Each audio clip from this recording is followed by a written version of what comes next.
crashed my car in Leicester Centre, intoxicated on alcohol. The police came, but you're being arrested now, you're going to prison. Zak Towlson. Yo people, that's a question you've got to ask yourself, isn't it? How is this video going to help you guys get here? Author, business owner, and Christian life mentor. Zak is dedicated to personal development with a series of events happening in his life, forcing him to make some serious changes. He now focuses on helping other people craft out their best self. Tell me about when your friends were accused of murder. Some man came to the farm, he got killed. Wake up in the morning with a call saying, I have just absolutely messed up big time here. I find it very, very hard to talk about. That was on the CCTV, 4 or 5 different cameras. You then went to magistrate court. I'm not going to go into the details about everything. Had to go to different prisons, couldn't be together. Enough was enough, and I needed to stop. What's got you to be sat here in such a reflectful place? Our pain and our past and our mistakes feel as I was escaping my reality. It is a very dark place to feel like that. I'm very lucky that... What mental health struggles have you had? I struggle with This is the hard part of it, because unfortunately... I'm Ben Edwards, and you're listening to The Heart of It. A few years ago, life humbled me and made me take a long, hard look at my choices. One day, you're going to hear a lot of things about me. Some of those things I can't talk about right now, but I had to make a lot of changes. I lived a life fueled by shame, and shame cannot survive being spoken about. It needs these 3 things to survive: secrecy, silence, and judgment. So I made the decision to start talking about these things, and I'd like to invite you to listen to how that played out. This is the therapy that I never thought that I needed. Let's get to the heart of it. Zak Towlson, welcome to the heart of it. Lovely to be here, man. I'm really happy to be here, actually. First of all, before we get into anything, I appreciate your time for having me. I remember coming here, I don't even know when it was. It must be 6-7 months ago, maybe even more now. Time flies, but this room was just cardboard boxes, paper, essentially just a room with an idea in it. I think this was here. I think the sign, or I don't know, maybe like maybe had it on cardboard. I can't even remember. Because we put the book across, the chapters across there. And that was yes. Before that, obviously. Cause Yeah.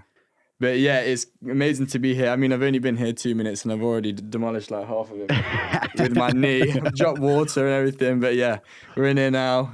So yeah, thank you for your time and having me on, especially at this early stage in your podcast as well. So I appreciate that. No, welcome, mate. So take us back. Tell us how we know each other. So I think, as most people probably know Ben, we met in the sauna at David Lloyd. We just got chatting. Can't remember how we started chatting. I think you started chatting to me. And then I mentioned that I was a author. Ben was straight away on to me because I know you were he mentioned that he was writing a book, and we got chatting. We met up for coffee a few times and essentially started working together back and forth. And we haven't spoken much in the last few months because I don't go to David Lloyd. Obviously, I don't live close, but we've definitely kept in touch. And yeah, here we are yet again, months down the line. So we did meet in the David Lloyd's sauna. Yeah. And I didn't know how old you were.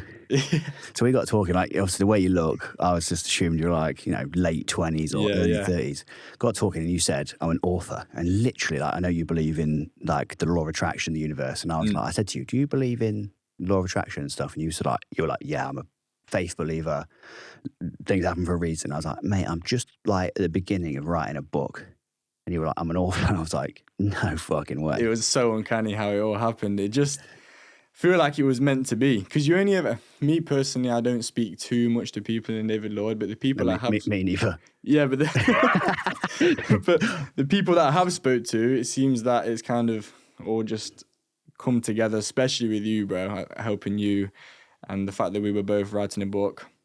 Or at least I had already wrote a book and you were writing a book. It's just crazy how it all happened. And now we're here. If we would have never met, if I would have never joined David Lloyd, I wouldn't be sat here today. And it all just works and it's crazy how it all happens. So what you've been doing now, because I know you've been starting something else. We'll talk about the full in detail. Yeah. But tell us like the short story. If you're watching now, they're like, who's this guy? Yeah, so very, very short story of who I am. I currently work full-time for the NHS, but I work from home. On the side of that, I'm starting my own holistic mentoring business. I do work with a few clients at the minute. I'd like to take that full-time, leave my other job. So that is where I'm at right now. But essentially, the main thing that I'm focusing on is just being a better person. Whatever that takes, however long that takes, just being a better person each day, being better than I was yesterday. And that's the job. That's the job. That's the main job. I think it's the best job in the world. Just trying to be better than I was yesterday, essentially. So also, I just mentioned you're young. How old are you? I'm 22. So when people start talking about life, philosophy, because you're quite a philosopher. Yeah. Obviously, you're a young lad. And I know when I was young, I felt like I had more years than my number justified. I still feel like that now. Yeah. So tell me, like, what's got you to be sat here in such a reflectful place? I think one would be, well, first of all, whatever age you are, you think you know everything. When I was 16, I thought I knew everything. Then I turned 18 and realised how stupid I was at 16. Then at 18, I thought I knew everything. At 20, I'd look back and thought, what an idiot. And it keeps going and going. Right now, I don't feel like I know everything, because I know that in 5 years' time, I'm going to look back and think, wow, you did not know anything. But I think where I'm at right now is, I wouldn't say I've definitely not had a hard life, because, I mean, I was a care worker for quite a bit, and the people I cared for, they have a hard life. You know, some of them don't have legs, some of them can't leave the bed, they're on palliative care. Now, they have a hard life. Me personally, I've been through hard times, I've made mistakes, I've learned from their mistakes, but to say I've had a hard life would be a load of rubbish. I've definitely been through hard times, as everyone else has, but I feel like I've used those hard times to help me become the man I am today, and help me become the man that I want to be, rather than letting those times take me down the rabbit hole, and dig myself deeper and deeper and deeper, which is what I was doing for a while, and which is what a lot of people do for a very long time. And it gets to a point where some people can carry on going down that rabbit hole for so long that they can't see the top of the hole anymore, and they can't get themselves out. And I'm very lucky that I got myself out of that. I mean, I'm lucky enough to have been brought up into a married household. We've never been rich. We've never had loads of money, but we've never had money problems. There's always been food on the table, always a roof over my head. And so I think that's a big, big factor with how I've dealt with things that have gone on in my life. I think lockdown was actually a blessing in disguise for me as well. That's when I wrote my book. We'll get onto that. And I think I've just dealt with it. I think I got to a point where enough was enough, and I needed to stop, and I needed to figure out who I was, who I am, who I'm meant to be, and what I need to do to become the man I want to become. So that's where I'm at right now, just trying to learn from my mistakes, which I am doing, and just growing every single day. So you wrote the book. It's the chapters, if I remember correctly, are to do with the years of your life to do with school, right? Yeah, exactly. So the book is it's a memoir. Essentially, the whole aspect of the book really is about mental health and how to deal with it in a constructive way. But throughout the book, I talk about things that have happened in my life, you know, funny moments, serious moments, not so serious moments throughout secondary school. So from year 7 to when I left school, and essentially up until lockdown, which is when I wrote the book. So it's all my secondary school life, what was happening in school, what was happening outside of school, what was happening in my personal life, my social life. And yeah, I mean, the book is funny in parts, but the whole conclusion of the book is how to deal with mental health in a constructive way, especially as young people, as a young person.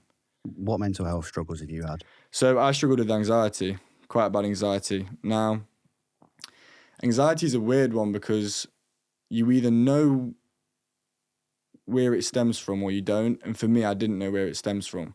Now, I think everyone has insecurities and everyone gets nervous. Like, I'm nervous on this podcast right now, but it's not anxiety. It's just, you know, the first 5-minute nerves.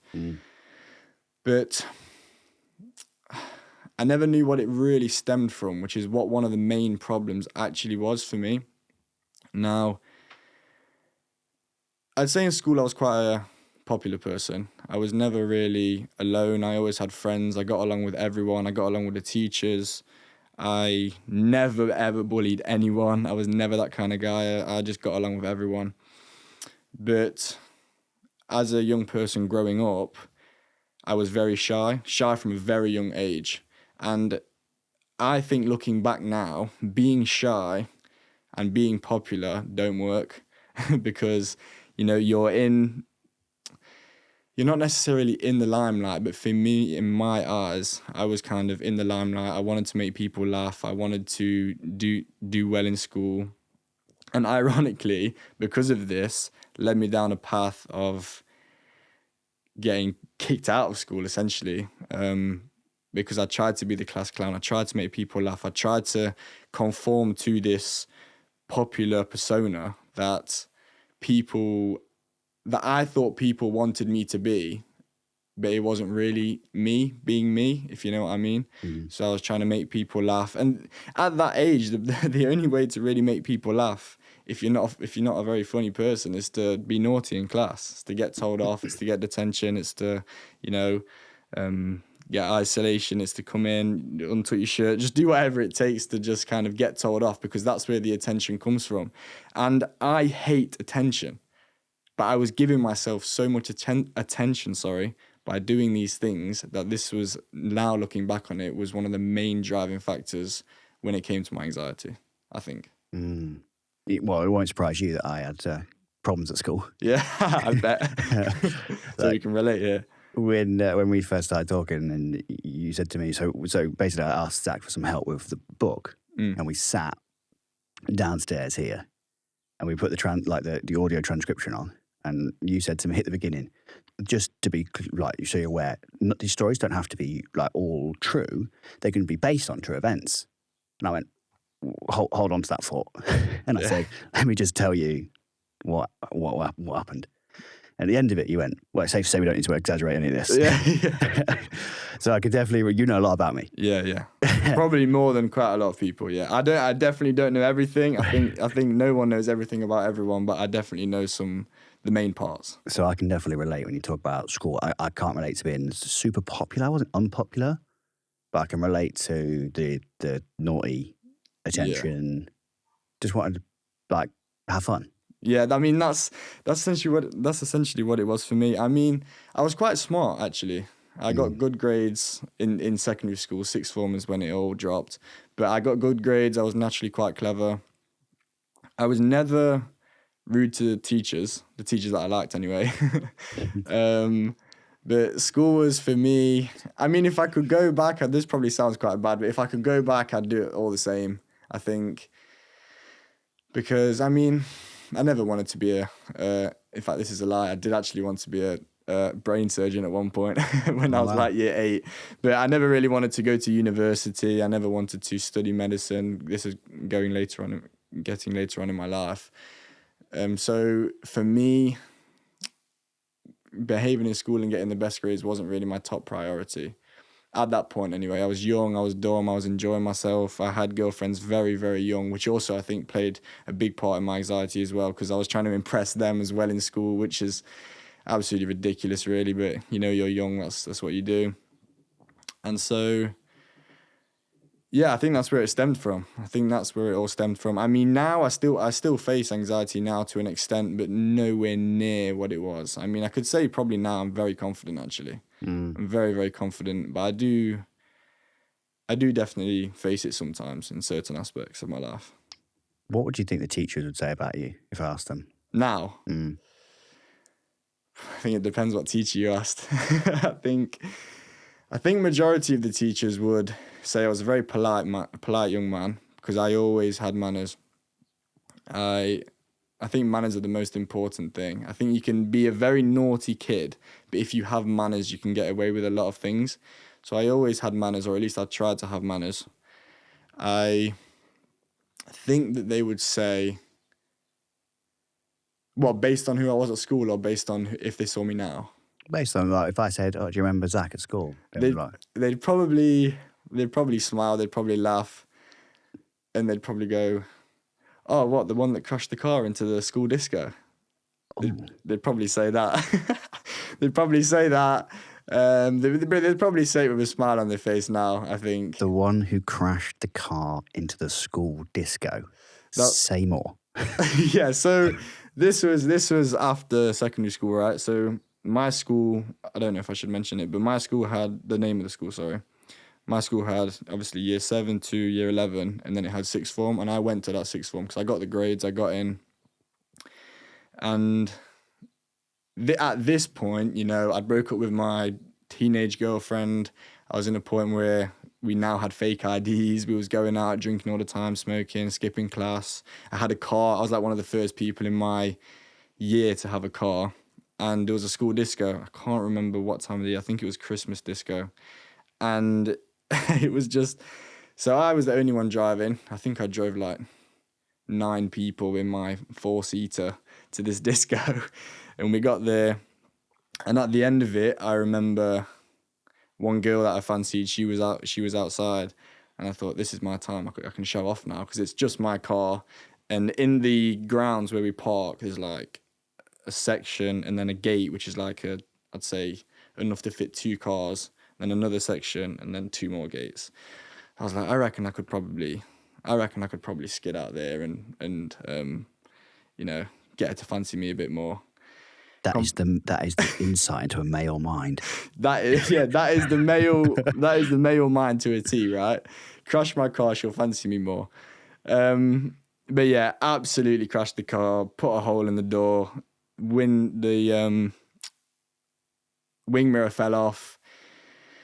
I ended up just driving home, and in the morning, my mum woke up to an email. I think it was an email or a letter. I think it was an email saying, "Don't bring your kid back to school. He's been excluded effective immediately." I mean, I can laugh now, right? But at the point, this was a big turning point for me. Like, yeah, I have just absolutely messed up big time here. I remember we had a new head teacher at this point as well. He was very new. I think he'd only been there for maybe like a month or 2 months at this point. I might be wrong, but very new. And so I was excluded for a week, and then I came back and I was isolated for a week. Luckily for me, one or 2 of the teachers were very fond of me, and they knew that this was a mistake. I also had a few pupils who kind of vouched for me. But on my return from being excluded and my isolation period, there was a big meeting, me, my dad, and all of the, kind of the heads of the school. And they put I didn't know there was CCTV. They put the CCTV up on the big screen, right? There was like, I think 4 or 5 different cameras. And I'm thinking, I didn't even know they had one, right? So it got even worse, right? So me skidding out of this playground as such, I almost hit 2 students. Now, one of my best friends pulled the student out of the way. So that made it worse. That was on the CCTV of one of my best mates pulling this girl out of the way because I nearly hit her. And I was thinking, wow, I did not realize it was that bad. And obviously my dad's looking at this and I'm thinking, oh my gosh, this is bad. Anyway, somehow, I don't know how, but I was let back in the school. After the car? Yeah. I don't know how. I don't know. I don't know how I got let back in, but I was let back in. I was on a very, very tight leash. Yeah. So it was non-uniform, right, for sixth form, but there was still some sort of uniform structure. So we couldn't wear like baggy tracksuit, and we had to look smart, but it was non-uniform. I could not be out of line with my uniform one bit, otherwise I'd be kicked out. I could not be late to my lessons by a minute, otherwise I'd be kicked out. It was very, very, very strict. Anyway, this lasted probably about a week, and then I just started to just keep, carry on skipping school, carry on missing my lessons. I think the teachers kind of gave up on me at this point, which is quite sad looking back on it, but they kind of gave up on me at this point. They didn't really tell me off anymore. I just came in trackies. I'd come in when I wanted to come in. Even if I came in and there was a lesson, I just wouldn't go. I got to that point, somehow managed to pass my exams at the end. We didn't actually sit the exams because I was the year of COVID where we couldn't sit the exams because of the lockdown. You're so young. Fuck you now. Yeah. It's really crazy. And to make myself seem even younger, we were the year of 1 to 9s grades. We didn't get graded A's to F's. I don't know what that is. That's probably a bigger reason. The younger audience, if they're listening to this, will understand that. So I was the first year where GCSEs were graded 1 to 9. Right. So 9 was like an A star. I actually did really well. I got like all A's in my GCSEs, but then... You're like kid, teachers are like, oh, you're never going to make... Oh, wait. Yeah. But then, I decided to take... I don't know what I did as well. I decided to take the hardest subjects in sixth form because for the first week I thought, I'm going to take this really seriously, do loads of work. So I took maths, physics and business. It was so hard. It was ridiculous. GCSEs, you can kind of get away with it. It's just, kind of logic. But maths and physics A-level was a different language. It just did not make any sense to me. There was one guy in my class called Ryan. He just knew everything. Like, you could give him like a letter and he'd turn it into a number. I'm like, bro, what are you doing? Like, how have you managed to do this? But yeah, it didn't work for me.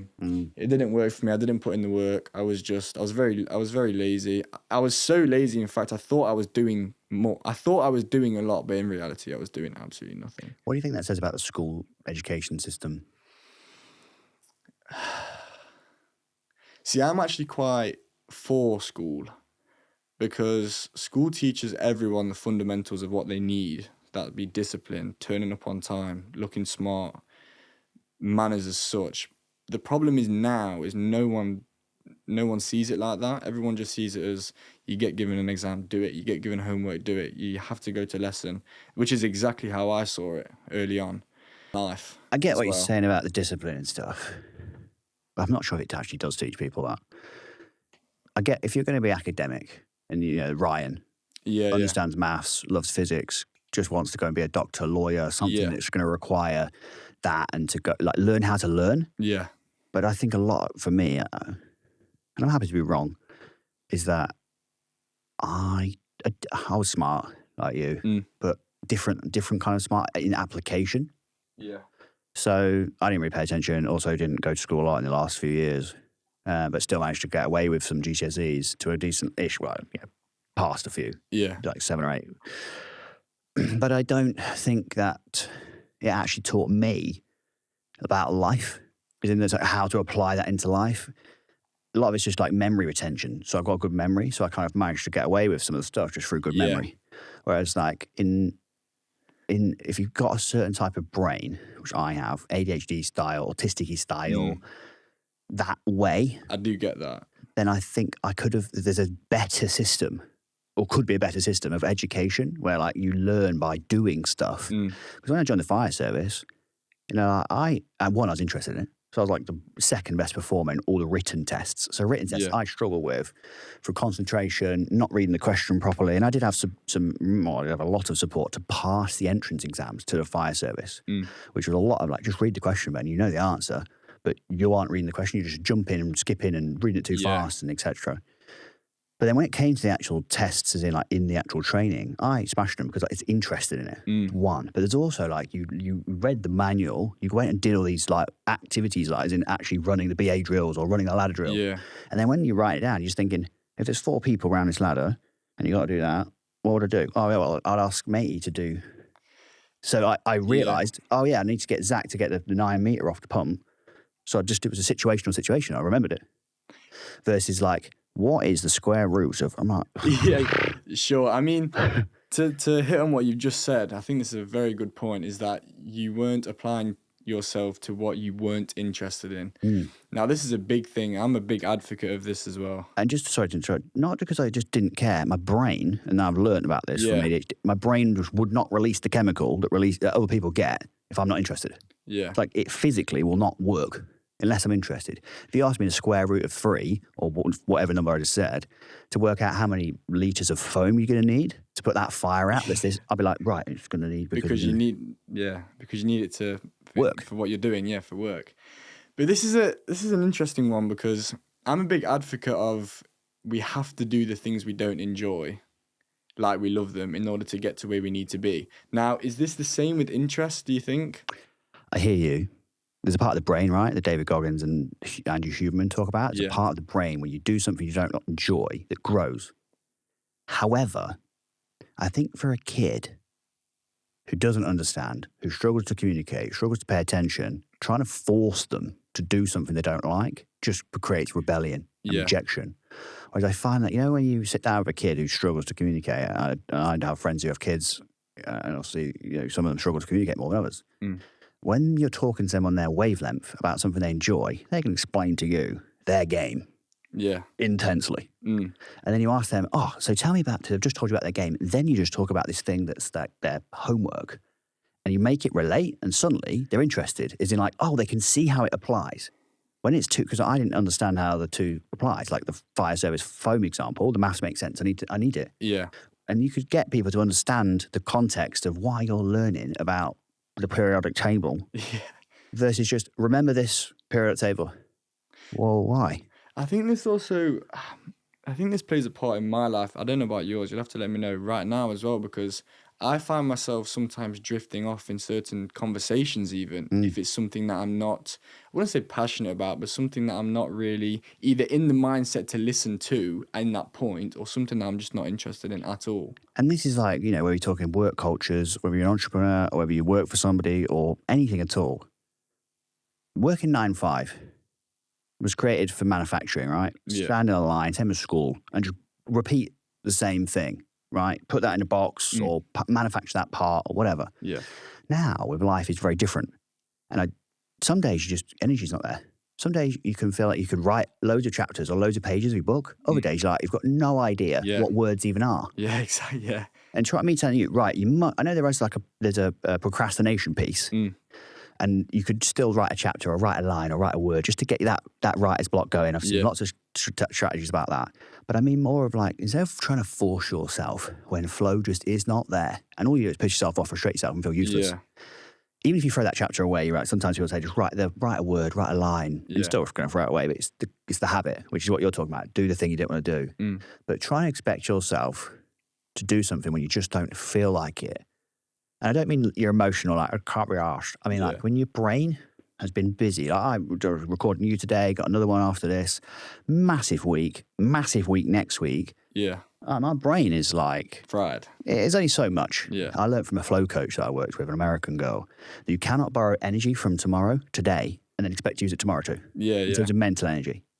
And I think there's something in this with whether it's school or education or just general workplace, is understanding like people. And like, I know you and how to get probably the best from you from when I learned about when we worked together. Sure. I'm like, how to get the best from you. Put me outside David Lloyd in the sunshine and put the recording on. I'm going to tell you the stories. Yeah. For 3-4 hours. And I'm just going to relay the stuff. Sure. And we can structure it afterwards. Or we can ask somebody else. Another friend of mine was here was helping, right, with structure, because that's not my skill set and neither yours. But we could you asked the questions, I said the stuff. About learning what works for people versus just sit there and repeat this. I think it's different for creative aspects and physical aspects, because for me, and I know you're a big advocate of endurance training because I know you've done some crazy things, but for me, if I don't feel like going for a run, I'm going to go for a run. If I don't feel like writing a page of my book, I won't, because that's something you can't force. Creation-wise and creativity-wise, I feel like you can't force that. Yeah. Whereas when it's something that is purely just in the mind, whether that be gym, whether that be dieting, whether that be going for a run, for me, you just do that. But I do agree. I totally agree. I do the same. But you do know the difference between like an injury. When I'm from my bodybuilding days and a little bit of the endurance, I carried on going. Really, to be honest, I can go through most. Yeah. But when you're ill, I can feel illness versus just being lazy. Yeah. I've got the switch to go, you're just being lazy. As soon as you start, I'm going to be fine. And I know that. In my head, I know if I'm being a pussy or just, I know people go like, don't like that word and get all whatever about men. Sure. To me, I know if I'm making it up to myself because I don't want to go, employ discipline. But if I don't employ stupidity, if I'm really ill. Yeah, I mean, when you're ill, it's a different one because you have to rest, right? Your body has to rest. I think it depends how ill you are. Like, if you've got a sore throat or a sniffly nose, just go to the gym. If you're actually ill, like you have the flu, take a day off, bro. Have some warm water, just chill out for a bit. I think that's something as well, because I'm a big guy now on doing things that you don't need to do, just getting it in. But I'm also an advocate of I wouldn't say having a break. I'm not fond of rest days. I don't really like the idea of rest days. But if you're ill or if you're injured, then you have to prioritize your health over that. I'm not a fan of rest days. I go quite hard a lot of the time. Yeah. However, I have seen, and I feel like it's a wisdom thing. Could be bullshit myself. Perhaps. In terms of, I start tracking my sleep a lot, doing the Zoe thing right now. A lot of us are kind of doing this right now to find out what's really going on. And is there a correlation between cognitive performance, resting, recovering, sleep? And obviously there is. But how much do these things, training at this time, doing that, how hard you go, food, recovery, how much does that play in mental capacity? See, this is really, really interesting because we'll get onto this. Throughout this next year, I'm doing some really, I'm pushing my mind and body to the limits and documenting the journey. And throughout February, I've been running 10 kilometers a day. And I'm a runner. I'm not a novice to running. Like, I know what I'm doing. But 10 kilometers a day for me was a huge challenge, and I've been vlogging it. Now, for me, at this point, I don't know whether it's more of a mental challenge or a physical challenge. At the start, and obviously blisters and whatnot, is that more physical or mental?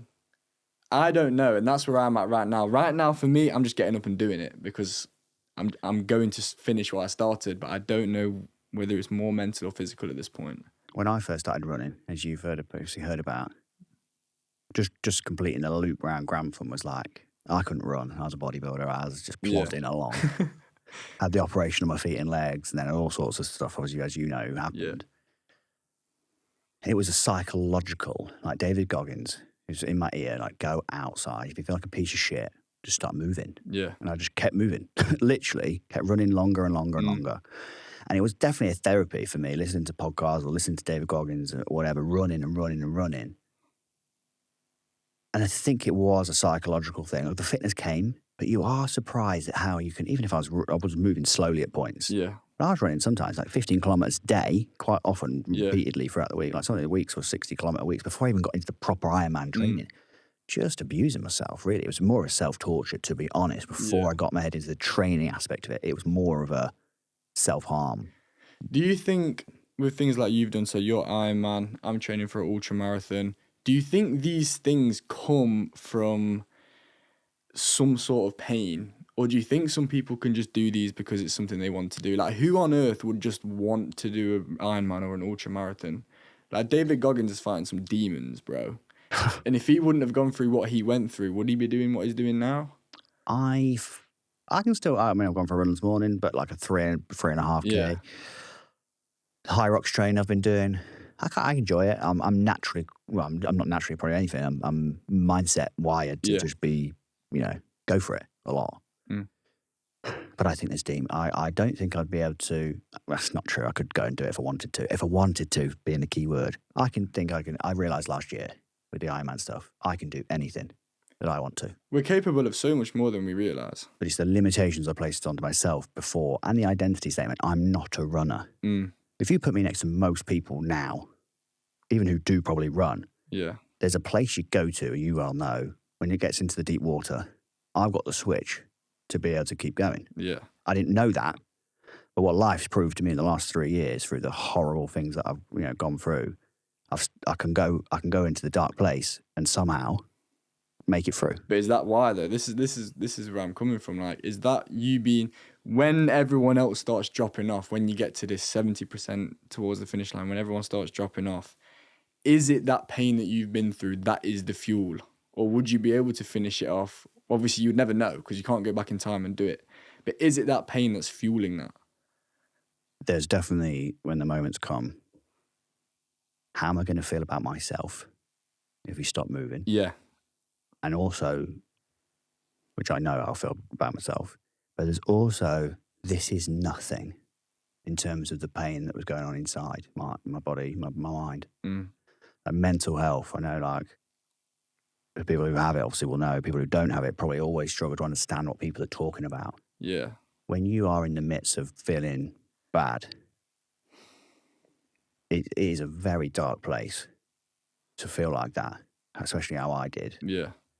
And therefore, when you're running kilometres on months, kilometres after coming off a bike, after being on a swim, that was it. I was broken many times, but it was nothing compared to what was going on for me inside. So I think, I don't know, as you say, you can't go back and split test it, but I don't know if people are doing these outwardly, these severe things, if there's not some form of pain or trauma behind it all. Yeah. Even with like business success, the way you can able to like be so channel minded and focused comes from somewhere.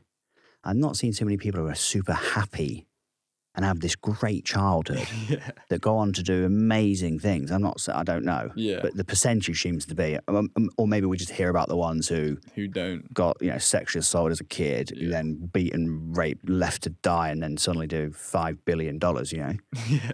We hear about that more often than we do the kid who had great parents and just kind of step by step made loads of money and did great. It's the story that sells at the end of the day.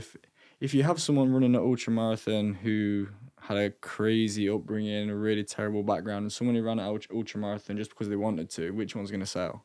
Of course. So it's a difficult one, but I also think it's hard. I think it is really hard because I think our pain and our past and our mistakes fuel these things, but I think we have to put our emotions aside in order to get to where we need to be as well. But we have to use our emotions not as prevention. We can't use our emotions as prevention. We have to use them as fuel to carry on, go forward, become better, do more things. And also, it's the doing it every single day that is also making you suffer more. Like, take David Goggins, for example. He's doing these crazy runs every single day, doing this gym every single day. It's those things that are almost carrying on his suffering, and then as soon as he finishes, that suffering's gone for the time being, and then the next morning it's back, he's carrying on. But the more you do this every single day, it toughens you up as a person, it toughens your mindset up as a person, but it also makes you suffer more, I think, from doing this every single day, but in a more constructive way. To channel the suffering. Yeah. Or control the suffering. Exactly that, yeah. Before you came on today, you told one of the research team something. Tell me about when your friends were accused of murder.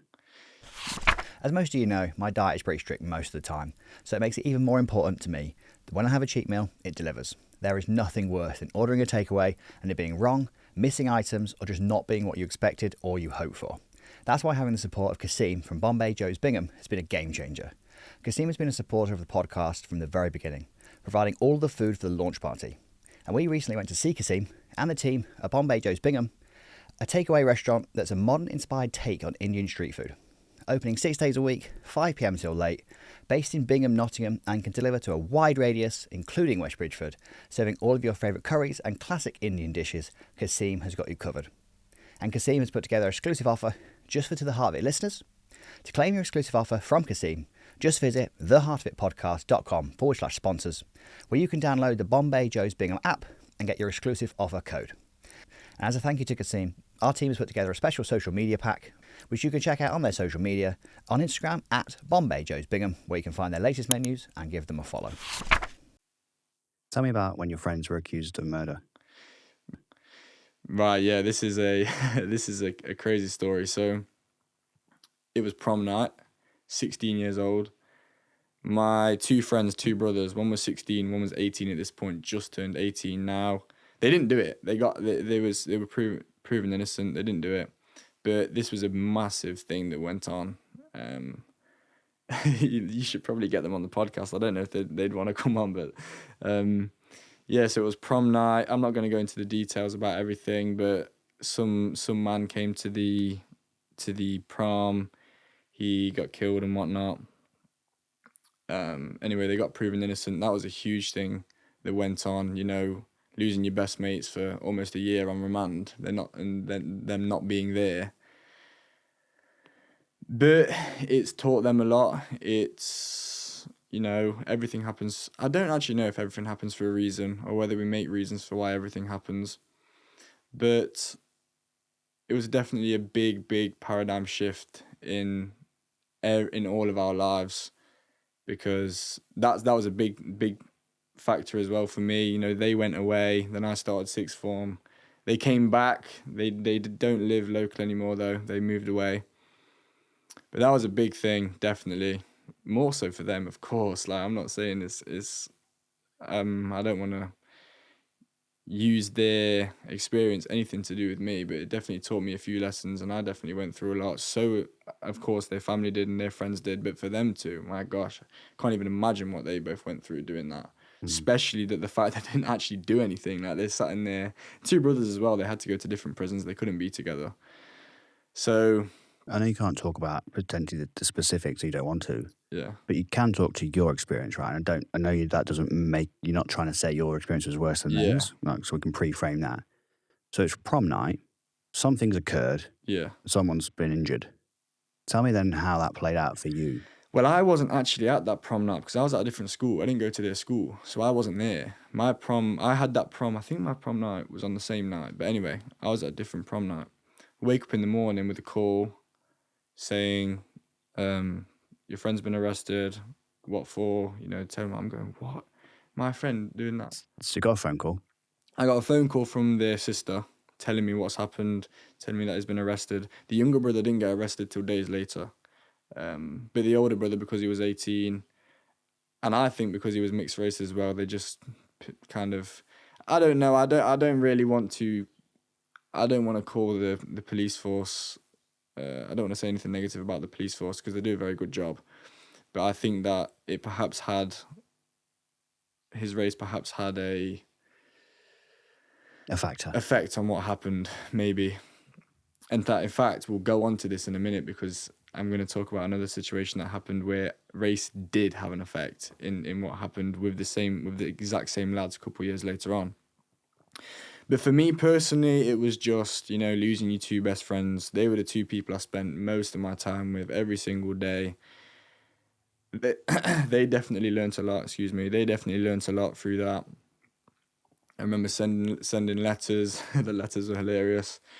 But the calls were funny because, you know, they'd call me every now and then, and I'd be out at the, you know, at the pub, at a beer garden, or at the gym, and they'd call me and we'd have a really nice chat. And then as soon as you hang up, you know, you can continue doing what you're doing, and they're not there. They just have to go back to the cell and sit there because they were on, I think, like 23-hour bang up, so they only got like an hour a day out of their cell. But for me personally, I mean, I knew they would come out because I knew that they were innocent. They're not capable of something like that. So for someone who doesn't understand the criminal justice system, Yeah. you get a phone call from their sister, says they've been arrested, Yeah. and you ask what for? Yeah, I asked what for. And then actually what happened was the sister told me, I don't want to say anything more on the phone, just go on the news, because it was on the news straight away. And then obviously I read the news. It didn't say any names or anything, but obviously I knew who it was. And yeah, said got arrested for murder. I was thinking, no way, like this isn't right. This isn't happening. And I didn't believe it. I didn't believe it from the start. And I was right. They didn't do it. They got let out innocent. I went to court a few times, saw them.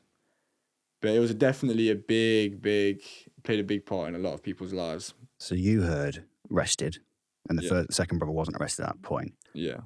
When did you find, how does that work, right? So people who don't know how it works, obviously, unfortunately, I do know how it works. He was held, charged.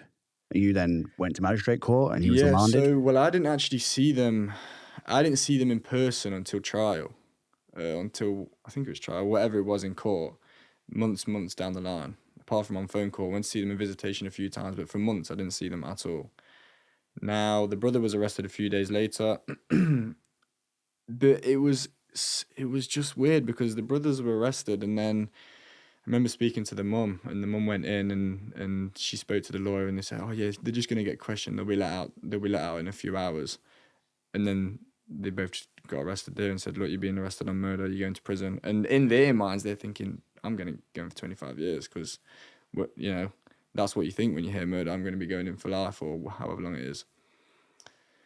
But yeah, that was definitely a big thing. I remember vividly when they got out, they called me. I was in the gym. I was screaming on the phone in the gym. I was on FaceTime with them because the sister FaceTimed me. I was in the gym. I was screaming. In fact, I was in the gym. I was going crazy. That was one of the best days that I'd had in a long time, with them two coming out. Didn't see them for a couple of weeks afterwards, because obviously settling down in the new place and whatever. How do you think that changed them? They both, I'm not going to go into detail about it, but they both went through different things with regards to what happened, because they were both there, but they both experienced it in a different way. I think they're two very, very stoic and strong people. And as much as I'd like to think that they'd want to talk to me about it, I don't think they would. And I think they both carried the weight of what happened on their shoulders for a very, very long time.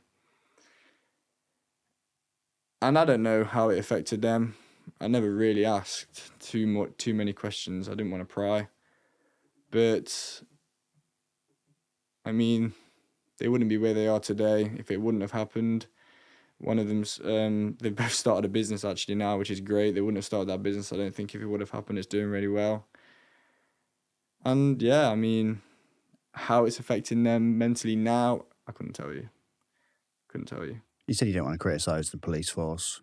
Well, obviously, there was clearly, they were doing their job from what you said. Yeah. Do you think people are doing the best they can? You've asked me this question before. I think people want to think they're doing the best they can. But I also think it depends on the situation they're in. Because some people are really going through a tough time and they're doing the best that they can with what they've got, right? But I do also think that a lot of people know exactly what it is they need to do. People know what they need to be doing. People know what they have to do to get to where they need to be. Is whether they do it or not. But it's a lot easier said than done. Yeah, I don't think it's a strategy problem, right? There's diet advice all over the internet. There's workout advice. There's make money advice. But as you said, doing it is a very different thing. Very different thing. I mean, look at me and you, Ben. We both, I'm not even putting myself in your category at all, but we've both been through things. We've both made mistakes, and it's how you deal with the situation at hand going forward. At the point of it happening, were we doing the best that we could for ourselves then? I'd probably argue yes. But it took us time to realise what it was that we really needed to do to move forward. Like you, for example, making this podcast even. Me starting what I'm starting, doing what I'm doing now. I think it's coming to that conclusion of what we need to do, really. Now I think I can confidently say now that I am doing the best I can do. I think hindsight is 20/20. Yeah. Looking back, like we've talked obviously at length about my story for the book. Yeah. I didn't know any better. And it's sometimes it might sound hard to almost believe for someone like, well, surely you'd know. When you're in these situations, it's only afterwards, and a lot of learning, therapy, reflection, and everything else, pain, do you ever think, what was I doing? Yeah, I mean, hindsight's it's, you look back and you think that exactly like you're saying, what on earth was I doing? Why did I do that? Why did that happen? For me, it all boils down to alcohol. I think majority of the mistakes I've made have all been whilst I've been intoxicated on alcohol. Not to say I can't handle my drink, but it just doesn't make me who I am. Hence why I don't drink anymore. It's actually 3 months yesterday. I've not drank. Congratulations. Yeah. Also, don't drink. I'm not. Yes, I'm a big advocate of if you can drink and enjoy yourself. Like I know I've told myself I'm not drinking for the whole of 2024, and I might enjoy a beer on the 1st of 2025. If you can enjoy yourself, if you can control it, absolutely fine. If you are drinking and it is making you someone you are not, you have to cut it out quick. I used to tell myself along, not just with alcohol, other things as well, like drugs as well, but all other things. I've got control.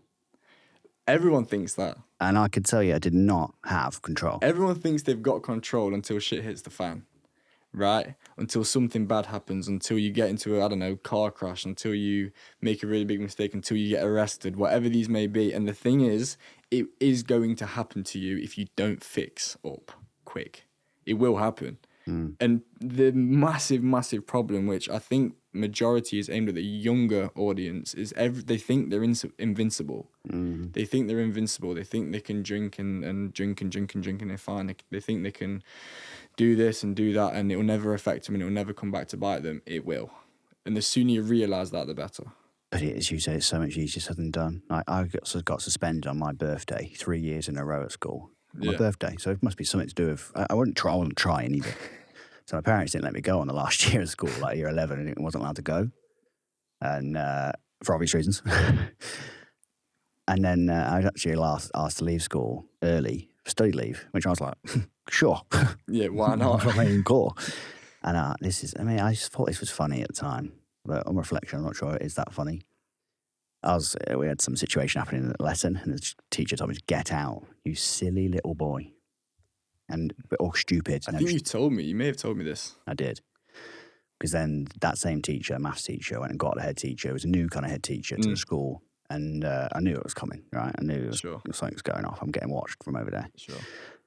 Then I was sat with a male, so the head teacher in a room with another, used to be one of my head of year from another year, like previous. Yeah. And then a male who also used to be one of my head of year. So I was like, and those two knew what was about to come. And they were smirking. And I thought, and this is from my arrogance, but the head teacher was saying to me, we've called your parents. Your parents are going to come in because you're being taken home for study leave early. Yeah. The trouble you are going to be in when your parents get here. And I see you're laughing. Yeah, because I know what's coming, right? I looked at the other two teachers and I said, he doesn't know what's going to happen to him when my mum gets here, does he? Because my mum was a savage, is a savage. And she fought a lot of my battles at school because I could do no wrong, right? Which is not a great thing really in reflection. But I had no consequences for my actions as a kid, as an early teenager, all the way through until obviously what you know happened to me a few years ago. That was the first time life went, do not pass go, go straight to jail. And it absolutely hit my world with an enormous break. Well, it does when it hits you like that. But without it hitting me like that, what I resisted persisted, as we've talked about before.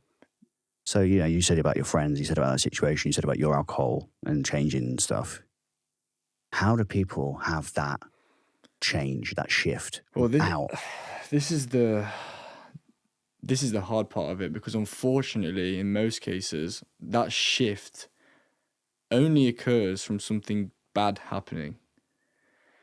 Because the worst thing that can happen, I mean, the silver lining is the bigger mistakes, the bigger the lessons, right? But unfortunately, it takes us to make them mistakes to learn the lessons. For me, luckily, I learned from my mistakes to say to myself, enough is enough. I can't keep making these mistakes. It's not who I am. I'm not holding up to my morals and principles. I need to fix up. If I wouldn't have said that to myself, I would have carried on doing what I'm doing, who knows if I would have kept going down the route I was going down in 2 or 3 years' time, what the effects may be. Unfortunately for a lot of people, though, it takes something really, really bad happening for them to figure it out. And sometimes it might be too late to really make a change. That's one of the reasons why the book is so important to me, as you well know. Because it's a lot of people I heard on the internet and listening to stuff. I'll be like, it's easy for you to say, though. Yeah. When someone's telling you, don't do this, don't do that. Because they've not done anything. Unfortunately, for me, I have done a lot. Not great. Yeah. And that's the story that obviously is told in the first half of the book. And then obviously, as you know, we went on to discuss the ethoses and the lessons and all the stories that brought those things to life. When we went through that stuff, Take me back to what you were thinking when you first, sat here listening to me talking about some of the mistakes I made. I think the first thing that I saw in you was someone who was trying to be better, right? And like I say, I don't know the ins and outs of your situation, but I do know that you made some mistakes, and I do know bits and bobs. And I can see you're trying to be better. I can see how much you're trying, how much effort you're putting in, even your Ironman, what you're putting your body through. Clearly, you're going through a lot. You don't drink, do you, anymore? No. So you're making a change, a positive change.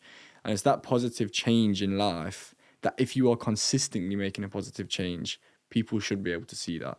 And they shouldn't just, because it's almost sad, because the most of what people remember are the bad things. They don't really remember the good things, You can do 100 good things and one bad thing, and the bad thing is the one that's going to be remembered, and the bad thing is going to be the one that people remember you for. I don't see it like that.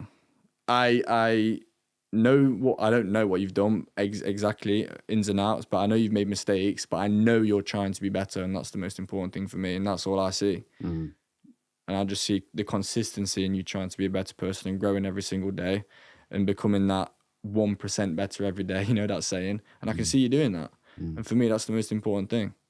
How do you think you saw yourself in some of the stories?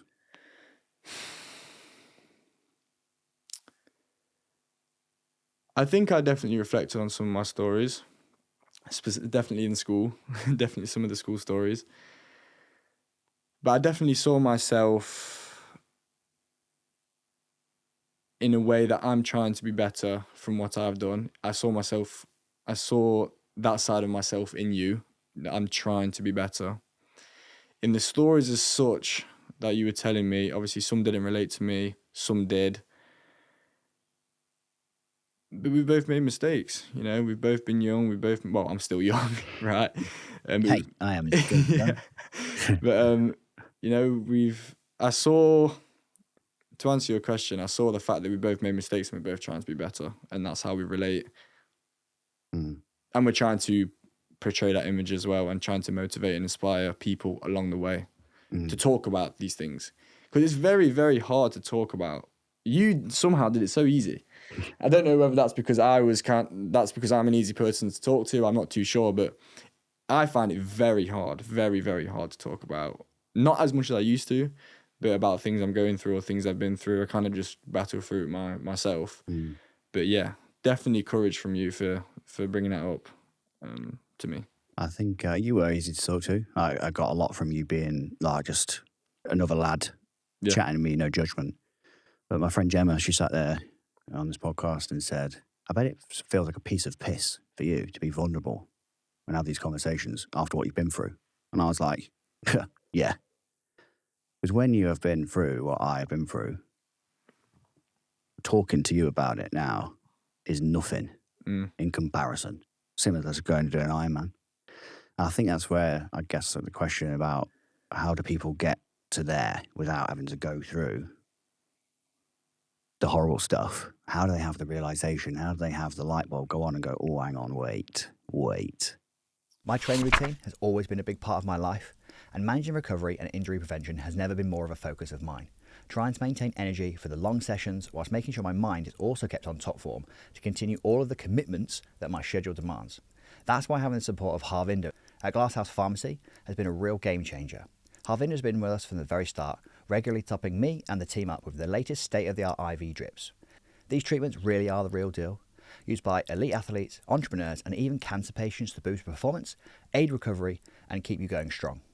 Whether it's improving sleep, enhancing overall health, or even supporting symptoms related to the menopause, Harvinder and his team have got something for everyone. And just for the Heart of It listeners, Harvinder has put together something special. To claim your exclusive offer, go to theheartofitpodcast.com/sponsors, where you can download the Get IV offer. Thanks to Harvinder and Glasshouse Get IV for helping us stay healthy, energized, and keeping the podcast running strong.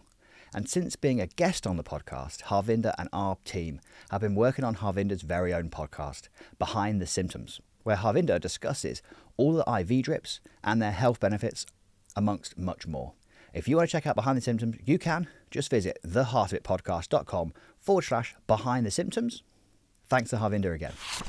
How do they have the realization? How do they have the light bulb go on and go, oh, hang on, wait. The realization is a very big one. It's one of the biggest steps with regards to finding your purpose as well. You have to have that realization and that self-actualization at some point in your life. That self-realization might take a day, it might take a year, it might take a decade, but that self-realization is the most important thing in life, because until you realize who you are, you're kind of just walking through life, just living it meaningless. You have to know who you are in order to make meaning of the things that you do going forward. And unfortunately, it's taken things, and it's taken terrible things in your life, and not so terrible, but hard things in my life, to come to that realization of who we actually are. I mean, let me ask you a question. Do you think those things in your life happen for a reason, or do you think you're making a reason for why they've happened? I think you can make a case for both. Yeah. I was running around Home Pier Point. I've told you a story before. Yeah. And I was fucked. It was like one of those cloudy days, but the sun comes through the clouds, and it just hit me on the back, like coming back around Home Pier Point, which for the people who know, Home Pier Point is horrible on the way back because the wind, it's like dark and lonely down that part. And the sun hit me, and I was like, it was a proper God moment where I was like, this is what I've been put here to do. I always just think the talent I had with like the kind of way that I can elicit answers out of people and really help people to get to see what's going on for them was like, why have I got this talent? Why is that for a talent? I wish like Lewis Hamilton can do that, or someone else can do whatever they can do. Coaching, I thought, wow, what a shite that is. And then I realised, like, with all the things that have gone on for me, it's positioned me perfectly to be able to have the conversations like on here with you and all the other people. Because people will listen to me, as you well know, in the sauna and the conversations I've told you about, where, because I've done stuff that's not great, people are prepared to listen to where I'm coming from when I say, yeah, mate, that's a cool story. Let me tell you what happened to me after I said all those things. Let me play it out for you. But it makes you relatable as well, though, doesn't it? I'm not no choir boy saying, don't do this, don't do that. Yeah. I'm going, oh, no, I thought that was exactly, that's exactly what I thought. And then this happened. Yeah, but there's a saying that if you were in a group of 100 random people and everyone put their problems in a pile, you'd be the first one to take yours back, because you'll see what people are really going through. And I think that's what a lot of people realize when they talk to you. Right? But I mean, similar to what you just said, I had a very, very similar, I'd say godlike kind of spiritual moment. This was on, I think, day 8 of this 10 kilometers a day challenge that I'm doing, right? And I was running up this hill. I hate running up hills. That's exactly why I do it, right? So I got to the top of this hill. I think it was like 6:45 in the morning. I was about 8K in. And I was running, and I thought, I never looked back. I never turned back on where I've just run. Obviously, why would you? You're running forward. And I thought, let me just turn back just to see what the view is. The sun, I actually videoed it. I'll send it to you, right? Because it's an amazing video. And the sun was coming through the clouds and this. And for me, right, it was a massive kind of like, I don't know if it was God speaking to me or a metaphor or whatever it was, but it was saying, look back on what you've achieved. Look back on the journey. Look back on what you've already done. Because we don't do that enough. We don't reflect on what we've actually achieved. We reflect so much on the bad things that have happened in our lives, right? We reflect constantly. We're thinking about and reflecting on, if I shouldn't have done that, or I made a fool of myself doing that. I shouldn't have done that. But we never ever reflect, or at least we don't reflect enough on the things we have done, the positive things we have done, how far we've actually come. And this for me was a huge kind of like wake up call for me, and it was like, you know what, look back, how much have you actually achieved? And that for me was a massive intrinsic motivator to just carry on going forward. Exactly the same what happened to me. As I say, the clouds moved. I thought God was literally pulling me forward. I was like, what is it? Felt like a physical experience. Literally. I was like, something was moving me. I was like, what is happening? And it's like I've been spoke, this is the reason. So whether it was whether, as you asked the question, whether I'm giving a reason to the things, something was going to happen from me carrying on the way I was. Yeah. And something did happen. and I could either choose to go this path or this path or this path, and I chose, I'm certainly never going to do that again. And I'm going to let it be and I think I put it out there. I might have to talk about it, certainly I can't talk about it right now for reasons that, that you know. Yeah. But I am happy to share about it. I say happy. I will share about it. Willing to share about it, yeah. For the purposes of what we can learn about it. I don't think many people, especially with sort of the conditions and things that I have been labelled with, will talk about it for obvious reasons because of the criticism and whatever that will come, which, I'm going to have to I'll prepare myself for, as you well know. Yeah. But I think there is something to learn from it because the thing that causes this sort of stuff, especially in men, shame-based stuff, shaming them about it is not the way to get this to stop happening. Yeah, I completely agree with that. And one thing I'd like to add as well, and I've got to a point now where I'm very, very into, like, this is my favorite saying, right? Their opinion of me is not my opinion of myself, right? And what other people think, I mean, it matters to an extent. And when I say people, I mean the people closest to you, right? But if they see you trying and if they see who you're becoming, I think that's all that really matters, right? Yeah. Think of two things when you say that. Obviously, that Brene Brown is a massive person to me. Yeah. And she says, you do care what people think, but just care about the people that love you, what they think. Yeah, because that's what matters at the end of the day. And Mel Robbins also says the great statement, she's also written this in a book, one of her books, let them. Yeah, let them think. It doesn't, because it's not going to, like, it doesn't matter. And I think social media is a huge, huge, huge aspect to all of this, right? Because if it didn't exist, we wouldn't know what anyone's opinions are anyway.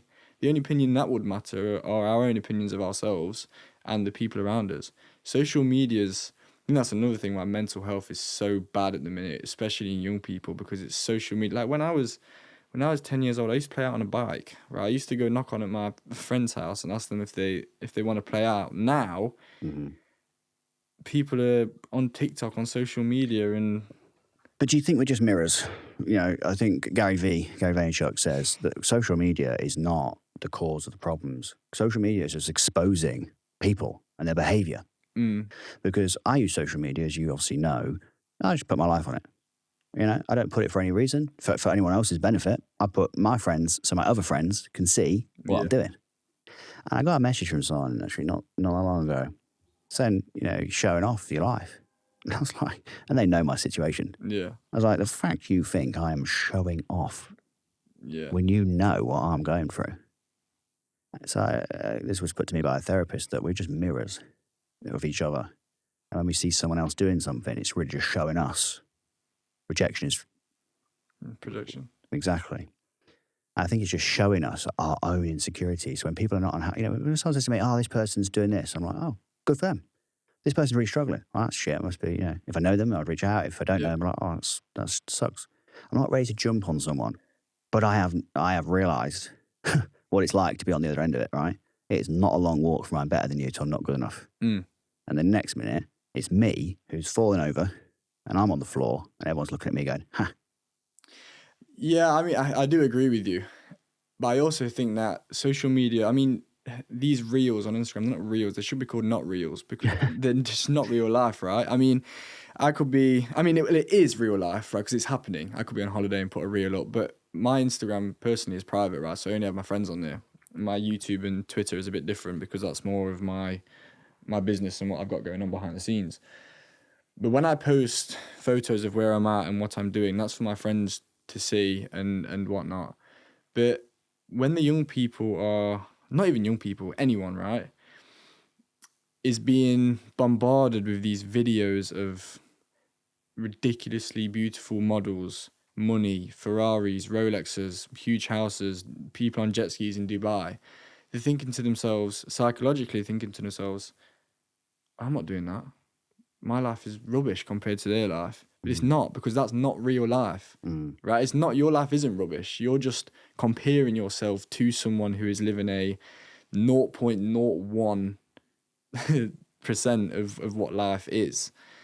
And I think it's this comparison that is causing a lot of mental health in young people as well. So how do we do that? How do I put my life out, right, as I am, and constantly pre-frame to people, I'm here doing this, And I'm blessed to have people around me and that I have that are, able to provide situations for me that are beautiful. I'm blessed. How do I pre-frame that to say, but I still have enormous challenges every single day? Well, simply just by saying it. But do I put that every other story to go, look, I'm here living, look this moment is fantastic. Look at my beautiful friend I'm with. But remember that I have to be home and my life has a massive restriction and I've got huge things hanging over me the entire time. Yeah. I mean, it's difficult because you're not going to post that. Of course. Right, of course you're not going to post that. I mean, I'm not going to post when I'm sat in my room, head in hands, I'm not going to post a picture of that and put it on. Because people think you're attention seeking. Yeah, exactly. So they want you to be vulnerable, but then you do it and they go, look at you trying to get attention. Yeah. But I mean, it's different though, because we're not showing off. Like, you don't show off. I don't think so. Well, yeah, exactly. You don't. This is another hard one because people might not think they're doing it. I'm happy to be wrong, but it's the people's perception, right? Yeah. The photo is just me and my friend. What you've taken from that is yours, not mine. Sure, you are. Is that true? I don't know. No, you are. I think it's food for thought. You made me think about it a little bit more. I think you're right. And I think it is people's perception. I mean, if people aren't happy in themselves and happy where they are in themselves, and then they see something like that, it's going to make them more miserable. And I love the saying of content but never satisfied, right? If you're content with what you've got, you'll be content with what you want. If you're never content with what you've got, you'll never be content with what you want, right? So if you are content but never satisfied, that's fine. I'm content with where I'm at in life right now. Am I satisfied? No, because I want to achieve more things, but I'm content with where I'm at, right? I think a lot of people aren't content. They're not happy. I don't really like the word happiness, but they're not content with where they are. I think that's one of the biggest problems as well. I think that's what probably gets people with me. Because whether I say I'm content with who I am, I'm certainly better than I was, obviously. I'm a work in progress, like all of us. But I think people think that I've got it all sorted because of the way I talk now about the things, and I've got my head around, and I can articulate, as you said, I can speak about it quite well because I've done a lot of therapy. A lot. I want to actually talk about that in a second as well. Therapy. So when a lot of people that meet me, especially in this last year, I've been compassionate. Because one of the things my therapist said to me was that, what do you want people to do when you were struggling and made massive mistakes? You wanted them to be there for you, not tell you that you're a broken piece of shit and fuck off. Yeah. It's like, that's exactly what I wanted. And people, unfortunately, didn't really do that for me. I was in a shit space. Well, it goes back to the saying of people want to hear what they want to hear, not what they need to hear. But people need to hear what they need to hear because that's what's going to change them. That's exactly what a coach does, exactly what a mentor does. We don't just tell them what they want to hear because what good is that, right? You have to tell people what they need to hear. You have to tell people the harsh truths, and you have to surround yourself with people who are going to do that as well. If you surround yourself, like you've obviously heard the saying, you are the average of the 5 people you spend the most time with. If you spend your time with people who are constantly telling you what you want to hear, you're never going to grow as a person, ever. You have to surround yourself with people who are going to tell you what you need to hear and give you these harsh truths. And the ruptures create the opportunity. I had another therapist told me that the other day. In these ruptures becomes opportunity, and I totally think that's true. Obviously, some ruptures are larger than others. Yeah. But I think we can learn, as you said, from mistakes and hopefully other people's mistakes, right? That's the whole point, sharing this stuff to be like, hey, this is what I thought. Wrong. 100%. And learning from other people's mistakes. I think it was Plato or some philosopher said this, but learning from other people's mistakes is the way to go because then you don't have to make the mistakes yourself. That's the whole point, right? Yeah. You're going to make your own, right? You're going to make your own, but just don't make... I always said this about Facebook ads back in the day to clients. I said, you make your own mistakes. Just don't make mine because I've already made them and spent, Yeah. And this is what people want. They want to... This is essentially what courses are and what people pay for. They pay to know what's not worked and what has worked so they don't have to go through that process of doing it. Me and you have been through the process of knowing what does not work and is not good for you. We've done that. We've been there. I always say, you do you. But I'll tell you what happened for me. Yeah. You're well entitled to do your own thing. But let me just... And as a coach as well, because obviously being an aspiring holistic mentor myself to a coach, you have to practice what you preach. You have to, and we spoke about this briefly, I think, before. you have to practice what you preach. It's like, if you're not going to relate to your client, or if you're going to tell them to go on a run every day, but you're on the couch every day, what message is that giving off to them? You have to practice what you preach. And not just when people are looking. As you well know, the Yeah. last question for the last chapter in the book is, who do you want to be when no one's looking? It's Yeah. the things you do when no one's looking That count. that count, not the ones where you think, I can get away with this because you're not going to see. Yeah, the magic happens behind the scenes. The magic happens when you do the things you don't want to do, especially when no one's looking. And that's like us creating this podcast, right? We have the amount of hours Oh, I bet. to get it to where it is. Yeah. And I'm pretty proud of where it's at. But now, if you want to start a podcast, I've got the playbook of how we can get to that level of production. Exactly. Not rapid, Yeah. but like not with 250 hour plus for a 60 to 90 second trailer. Yeah. 250 hours per 90 second video. If someone told me that at the beginning, I'd gone, no, Yeah. I'm not doing that. But it's crazy because the people watching this, right, they don't realize how well, this doesn't just go for the podcast, this goes for everything. You know, Usain Bolt trained for 25 years to run for 9.5 seconds or whatever it is. 9.19, I believe. 9.19 seconds, right? This has taken, I don't even remember the last time This I has was here, taken 6 my months ago? 7 whole months? life Yeah, well, yeah, in essence. to be able to, when you say to me, Ben, I'm struggling, Yeah. know the right thing, in my opinion, to share with you, well, this is what I did, and this is how I got there, and let me share it to you, my entire life. So when people then, it's like that whole NASA thing, right? Or a plumber, the 10 years to know where to tap versus the 10 seconds ago, dink. Yeah. I know now from my experience and pain where to tap, where to ask. That's what makes this so incredible, though. I think this isn't just a random person creating a podcast. You know, it's not just two random people talking together. This is what makes this so good. And this is why, you know, I'm really privileged that you've let me on here to have the conversation, to be fair. It's amazing, bro. It really is. It's sick. Yeah, no, I appreciate that. Like, you were here when this was just, well, I wasn't even here. Yeah, exactly. Yeah. I had an idea for this Yeah. book, and I said, oh, I'm going to write a book about it. This is obviously, a couple of years ago. I was like, I'm going to write a book about this. Yeah. And obviously the book I've written is not the book that I thought I was going to be writing. Yeah. I thought I was going to write some great story about how fantastic I am. Yeah. Needless to say, that is not The complete opposite. that is not what's played out. Yeah. It's a different story to that. Mm. And this is just an extension of that part. But you were here, with me way back when, listening to the stories, and you were helpful in my journey massively. Like, you definitely you helped the book come into what it is now. And even just the conversations we had, like, it was super helpful in the journey. Yeah, I mean, there's people in your life that it's like there's a tree metaphor. I'll speak about the tree metaphor for a second. So you've got the leaves, which are people that you kind of just meet. You might meet them at the pub, you might meet them at the bar, you might meet them on holiday, wherever they go. Seasons, they just float off, they go to the ground, whatever. Then you've got the branches, right? These are the people who are in your life a little bit more, maybe friends who were throughout school for a few years. Then you've got the trunk.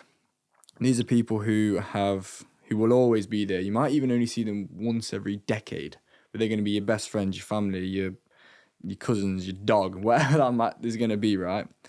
And then you've got what I like to call the angels of your reality. And this is the bird that comes onto the tree, it teaches you a lesson, and then it flies away. And you might never see them again. This might be a relationship.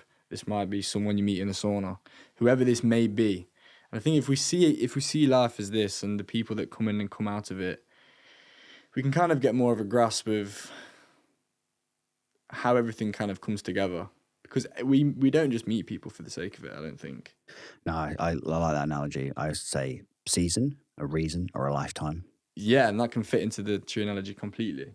And I think then I always think, what can I learn from this person, or what is the situation here to teach me? Because as soon as you take it about yourself and what could, like, one radical accountability, like, what am I doing here? Yeah. How am I experiencing you? Not what you're saying. How am I experiencing what you're saying? Yeah. And then what can I learn from this? 100%. I think we can learn something from everyone we meet, but I think it's also what we can give to them. Especially, I think relationships is a big one as well, because someone in a relationship will always learn a bigger lesson than the other person, I think. And in a friendship or in a whatever it may be, right? A colleague at work, you always learn something from that person, but you also always teach that person something. And sometimes you don't even know what you've taught that person. You might not speak to them ever again, but you might have shaped their life and made them who they are without you even realizing. This is why I'm a big advocate, I love the word advocate, of just leaving a positive mark on the world and just being a good person. Because if you're always a good person, you can't possibly leave a negative impact on anyone. Someone messaged one of my friends saying about the podcast. She'd listened to one of the episodes and commented about me. Yeah. She said she'd met me in the David Lloyd sauna. I had no idea what this person is. Yeah. But one of the things I always think about is that if that's there, like Michael Jordan said this, I'm not comparing myself to Michael Jordan, but he said, someone asked him how he always showed up for games at that level. He said, what if that person is one time going to get a ticket to see Michael Jordan play live? They've flown halfway around the world, queued up, sat outside, and then that's their time, and he just, meh. Yeah. So he treats it like this person's that's their time to see Michael Jordan play. To them, it means everything, right? And sometimes, whether it's, I'm not saying people means everything when they talk to me in a sauna, but when they then say, oh no, I met that guy for 3 minutes. He was really kind and really compassionate and spoke to me and saw me. That's important to me. So I make sure I always try and do that with people. This is another question I was going to ask you as well, because you can leave a positive mark on as many people in the world as you possibly can. But what happens, right, when something bad about that person comes to light? What is it? What does all that? What do all them positive points in your life mean? If I understand what you're asking me correctly, I've obviously had that, right, where I've done things and people found out about them. And one thing that really hurt me, like, deeply, was I was like, what about what I did for you? Some of these people I'm thinking of, in their life had some tough times, and I had done a lot. I'm not saying that justifies my actions that weren't to do with them, but I was hurt, and I was like, wow, what have I done for those people who are now throwing the stones back at me? If someone rung me up and told me something you'd done, I think there's a caveat, right? If you'd done something to a child, I think I'd be like, well, I mean, that's probably a bit too far for me to go with. Yeah. But other than that, I think I'd be like, that's irrelevant to me. That's the guy I know, Zach. He's a good guy to me. Yeah. I don't care what other people are saying about you. I don't care what other people think about you. I care about what you've been like towards me and my people. I think that's a good way to put it. I mean, some things are, some things are bad. Like, some things are just wrong, right? But like you said, I think people forget what you've done for them. They just hear it and they just see this person, this kind of new person that's just arose that they didn't know. But that's not the person they know. That's not the person they know. That's the person that has now just come to light. Because you're not that person anymore. We aren't the people we were 10 years ago, 5 years ago. I think the thing that upset people, and again, this is just from what I've been told, people, and I allowed them, to be very clear, I allowed them to put me on the pedestal and look at me like I was hot shit. But the person that they, like the person in their head, who I was, that they put me, the person they perceived me to be in their head, when they found out that I wasn't that I wasn't the perfect human walking the planet Earth, which I probably portrayed and allowed them to think, they almost took that out on me, that I wasn't who they thought I was. But it's reflection is projection, I think, as well, which is what we spoke about. And I think a lot of people, when they hear that someone isn't who they thought they were, rather than trying to understand where they've come from and trying to understand the mistakes they've made, whatever those mistakes may be, whether they're small, big, whatever, are they really just projecting themselves? Are they really just not the person that they say they are? Just had a realization right here, right now, live. I'll tell you. It really, really triggers me when I feel like people are not who they say they are. I remember I can think of an exact scenario where I said this person I met, they thought they had their life together, and then their life wasn't as what they thought it was, and not through, they didn't know this. And I judged them, saying, I feel misled by the person you showed up to be. It was not the person you actually are. And I was quite triggered by this. But really, that was just about me. Reflecting on your own self. That was me not liking that part of me. In them. And that's what it is with a lot of things, right? This can be anything. Jealousy, envy. These emotions are always... If you're, like I said, content. If you're content and happy, if you know who you are, nothing can possibly affect you in the outside world, in my eyes. And I think I'm well on the way to figuring out who I am. Well on the way. And in the journey of this, and in the journey of figuring out who I am, I just could not care less about what anyone has to say. Who are you, Zak Towlson? Who am I? I think if I had to answer it in one sentence, I'd probably say someone who's trying to be better than I was yesterday. That's who I am. And that's all we can do. Because all we've got is today, right? There is no tomorrow. I love that saying, right? David Goggins, there is no tomorrow, this, that. But there actually isn't any tomorrow. The past is done. The past is not my concern. The future has not happened yet. Not my concern. All we've got is the now. All me and you have right now is this conversation, sitting here talking. It's all we've got. So just focus on trying to be a better person now, right? That's all it is. That's who I am. Nice. What about you? Who are you?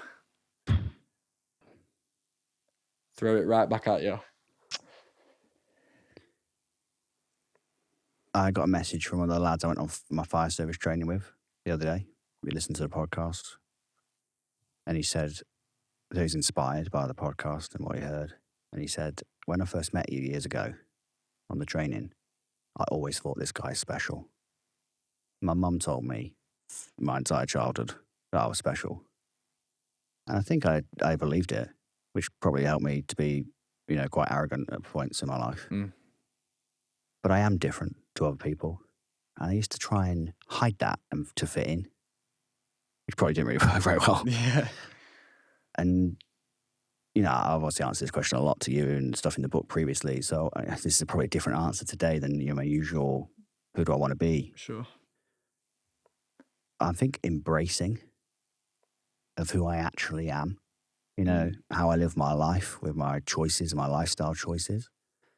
How I'm open about those lifestyle choices. I'm open about the mistakes I've made. I will tell people, the flaws I have, the way I live my life. Yeah. And I'm honest, really honest with people, Well, it's the best way to be, because the thing is, and as I've learned from myself and as you've learned, when you lie about something and continue to lie about something, however small it might be, right, you have to remember what you've said. This is why this is why the truth always wins. Because if you tell the truth constantly, you never have to remember what you've got to say. You never have to think about what you've got to say, because it's just the truth. I think I don't disagree, I completely agree. But I think when you're trying to deny your own reality, there's a difference between lying. I think there's a difference between lying to someone. I was going to use a female example to do with a female, but I'm just going to stay away from that topic. And when you are not able to cope with your own reality, you're having to tell yourself a story about the world that isn't true to survive.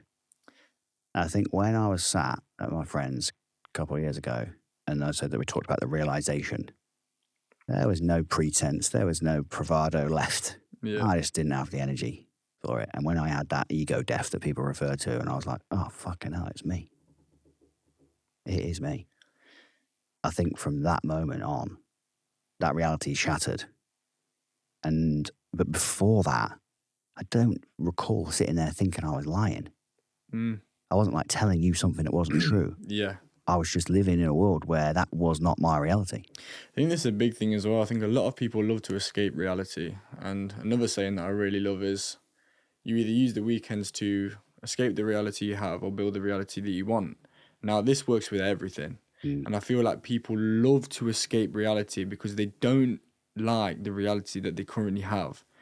I used to, drink quite a lot, smoke, this, that, because I was escaping my reality. I was escaping my anxiety. I was escaping, who I was. I wanted to be, I was overweight, unhealthy, didn't have a job, didn't really have much going for me, a bit of a degenerate. So I carried on escaping this reality. So I carried on going out partying, drinking, this, that, seeking short-term pleasures, escaping reality. You have to face your reality. That's the only way to build the reality you want is to face the reality that you already have. And so escaping reality is, the longer you escape reality for, the more you're going to lose yourself. How do you know that it's all bullshit? What? Life. You sat there, someone's listening to this, and I'm thinking, I can relate to some of what these guys are talking about. How does someone sit there and go and have the realization, oh, it's all bullshit, what I'm saying to myself? Because this is the main thing. I mean, if people could figure this out, the world would be a much easier and better place. For me personally, I said to myself that I was going to stop drinking, right? I made a big mistake, one of many, but I said, you know what, this is the last one now. I'm going to stop drinking to essentially make up for what I've done in my mind, right? Month went by, 2 months went by, I started to really see, like, you know what, I'm starting to understand and come to terms with not only who I am, but what I enjoy doing. I was starting to understand the value of time a lot more. Being completely sober is a massive, it's overlooked. It's underrated. Yeah, it's underrated so hugely. I'm becoming who I am. I'm becoming Zak again, which is someone who I haven't seen for a very, very long time. And now I'm there, and I know I'm there. And how I know I'm there? Because people's opinions don't bother me. I deleted social media for like 3 months. The toxic ones, that being like Instagram and whatnot. And I'm just tunnel vision, maxed out. Clarity, maxed out. I'm just there. I'm just where I need to be. And that has come from being sober completely. So tell us about how you started then, the holistic stuff and what's that? So the holistic mentoring started from when I stopped drinking, actually. So the end of November-ish, like November times. And I didn't know what it was. I didn't know what it was I wanted to do. I didn't actually start off as a holistic mentor, and it started off as kind of just, tweeting a few things here and there on X now.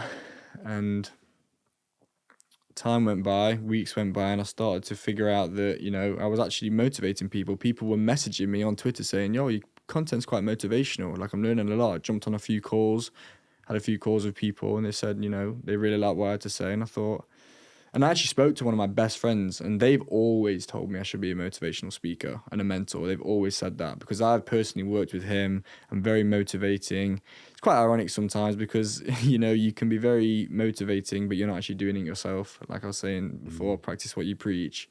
But now I am practicing what I preach. I'm doing these fitness and mindset challenges. I'm vlogging them. I'm posting them on my X, posting them on my Twitter. And I've got a few clients now, and it's when things start to happen, you start to realize things are changing. Things are going in the direction that I want to be going in. Do you think that was there all along and now you're just starting to look for it? Or do you think that it's a newfound thing? From long days in the studio, juggling all the moving parts of life, I've come to realise that how you get there is just as important as where you're going. That's why having the support of Ross and his team at Faisler has been a step up for us. Ross has been with us from the start, hooking us up with the ultimate VIP experience for our podcast launch party. We've cruised in style in the Mercedes vans with the starlight twinkly roof, and we felt like movie stars. Faisler rides come with all the bells and whistles, reclining chairs, fold-down TVs, games consoles, and Apple TV. Whether you need a 5-seater, a 6-seater, or an exclusive car, they've got you covered. These vehicles really do make you feel like a VIP from the start to the finish. Perfect for special events, big nights out, or even airport transfers, Faisler are my first choice. And just for To The Heart of It listeners, Ross has put together a special offer. Just visit theheartofitpodcast.com/sponsors to grab your exclusive Pfizer offer code. A huge thanks to Ross and the Pfizer team for making our podcast launch party an incredible journey and truly unforgettable. Do you think that was there all along and now you're just starting to look for it? Or do you think that it's a newfound thing?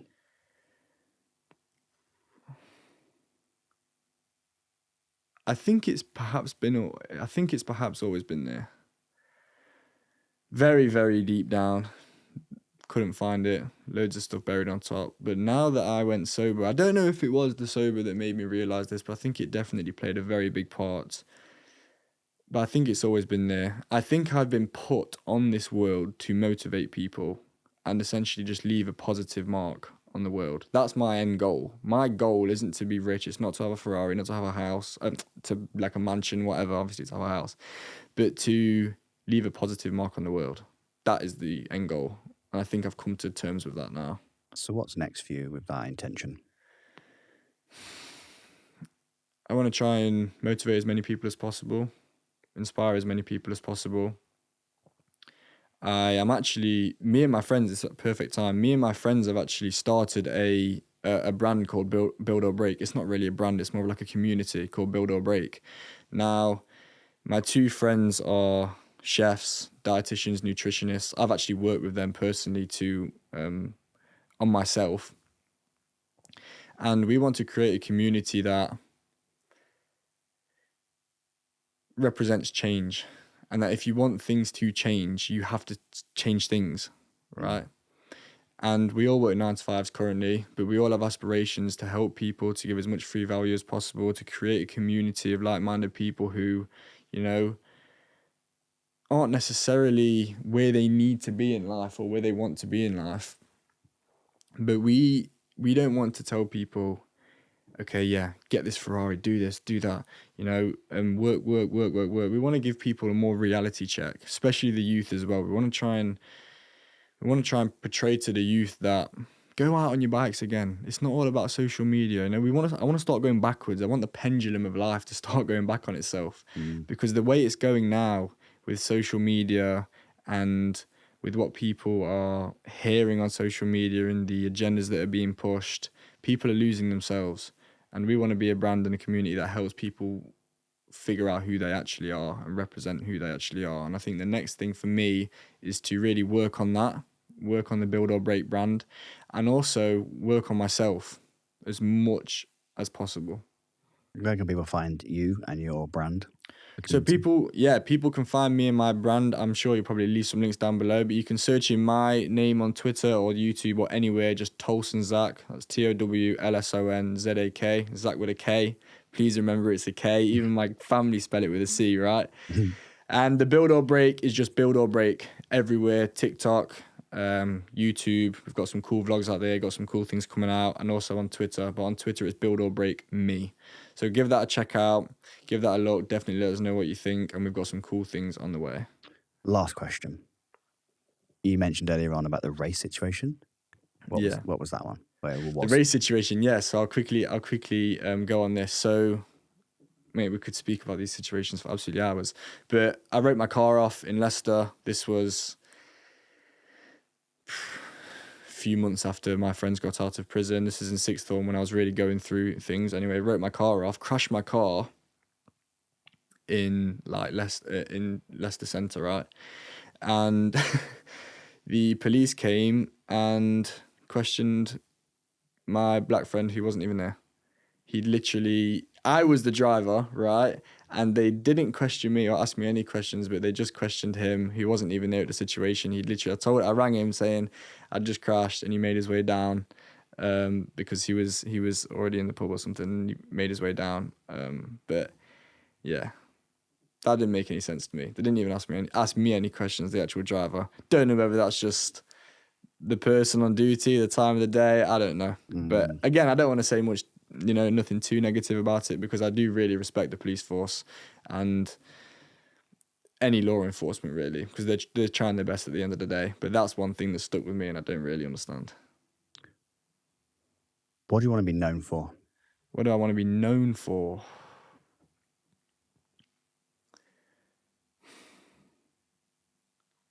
I want to be known as someone who is motivational, inspiring, has been through what he's been through and is coming out the other end a better person, learning from his mistakes. I want to be known for good. Thanks for going on. Really enjoyed it. Appreciate Thank you you. very much.